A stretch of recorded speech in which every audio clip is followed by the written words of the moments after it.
Hello, Oak Grove Youth. I am Megan Beagle, and I am your Assistant Youth Director. And today we're going to be talking about what it means to love God and love others. Our passage today comes from Mark 12:29 through 31. When asked what the most important commandment was, Jesus responded with, "The most important one is this: Hear, O Israel, the Lord our God, the Lord is one. Love the Lord your God with all your heart and with all your soul and with all your mind and with all your strength. And the second is this: love your neighbor as yourself. There is no commandment greater than these." You see, the teachers of the law asked Jesus for the top commandment. The question was one of the issues commonly debated among Pharisaic teachers, as many felt the greatest was honoring one's parents. However, Jesus responds with the top two commandments. It seems as though he thinks it is important enough that he can't mention the first one without the second: to love God and to love others, to love your neighbor as yourself.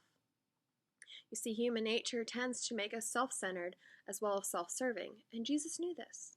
He knew that our tendency will be to put ourselves first, and yet this does not align with his will for his kingdom.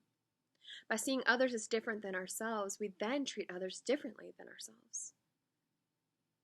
And God sees us all as his children, no one greater than the next. And yet in our sin, we seek out the things that make us different, and we use them to pass judgment on others.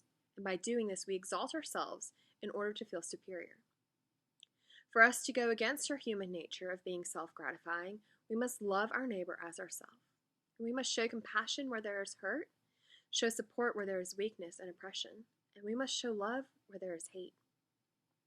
So love your neighbors as much as you love yourself. Love your neighbor who votes differently than you. Love your neighbor who thinks differently than you.